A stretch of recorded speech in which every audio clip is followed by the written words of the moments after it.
Happy Friday. For me, it's Friday. Happy Friday. So this vlog is going to be a little bit different simply because there's not going to be any gymnastics in it.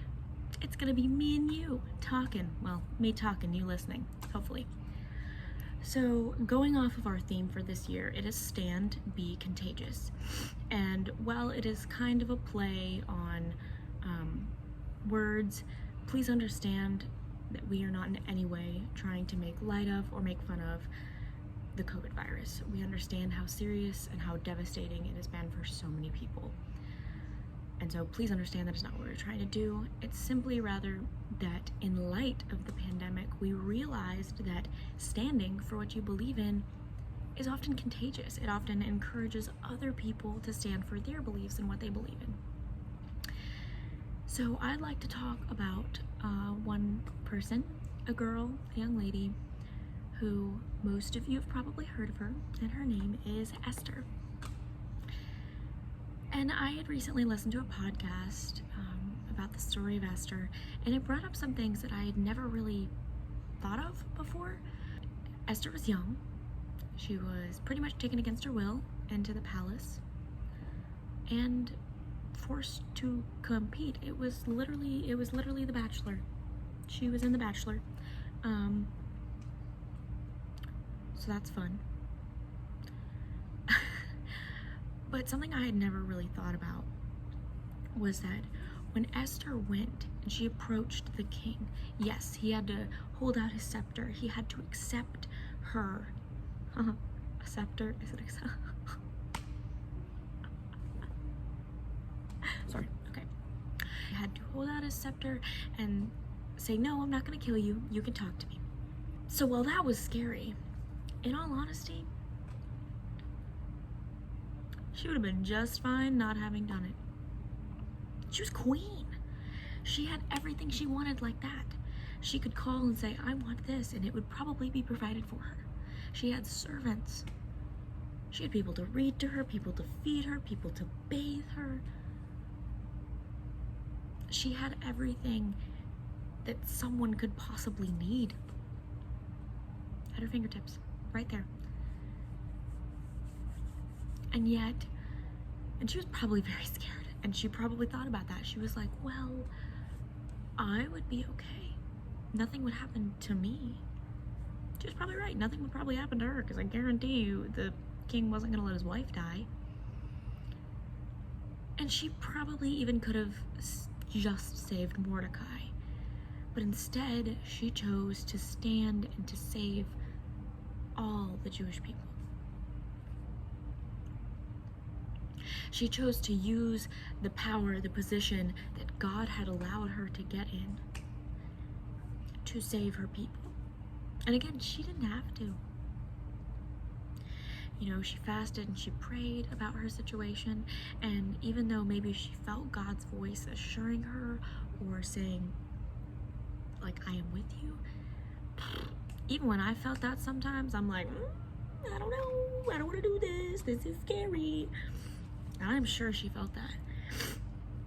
And knowing for myself, sometimes doing the right thing, even though I know it's the right thing, I do it kind of begrudgingly.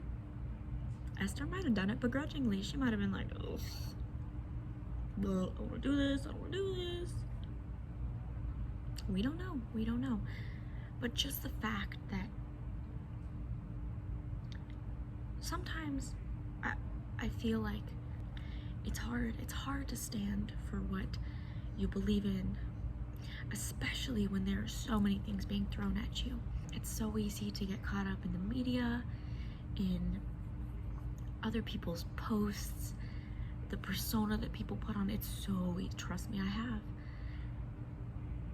And so it's hard to wonder, to first say for sure that if the time came, would you stand for God? Would you die for God? And that's scary. But personally, I think it just takes one person. It just takes one person to stand. And when that one person stands and puts maybe their life on the line, I think that it's contagious. and it encourages other people to stand. Because then they're not standing alone, because standing alone is very scary. Esther stood alone. She knew she had Mordecai supporting her, but he wasn't there. He wasn't the one that was gonna die if the king didn't hold out his scepter to her. I mean, well, technically, yeah, he would have died, but not in that moment. So that's what I guess I just want. And I think what the team wants people to understand and to get out of this home show is that when you stand, it's infectious. People see that. You look at all the persecutions in Rome. Would you not think that murdering Christians would deter other Christians? But no, being a martyr was popular. They eventually actually stopped killing them because they were like, what is going on? It was like the more blood that was spilled, the more the seeds of Christianity spread, because they were like, I want that. I want to believe in whatever those people believe in so much that they're willing to die for it. And that's what the Gym Masters want. We want to stand to be an example and to show God, so that hopefully you will stand with us and want to show God with us in any way that you can. We like to do it through gymnastics.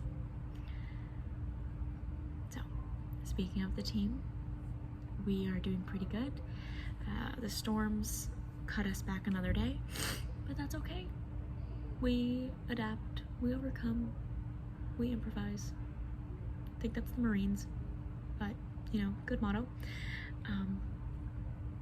And we get on with it. We have 2 weeks. A little scary, a little stressed, not gonna lie, but that's okay. Because ultimately our goal is to just share God with all of you.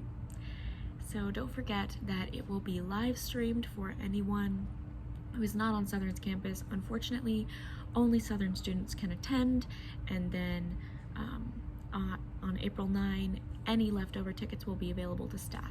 But if students take all the tickets, then it will just be students, but we are live streaming it for everyone to see. We will hopefully post that link soon. And yeah, I hope you have a wonderful week, and that you remember to stand, even for something small that you believe in.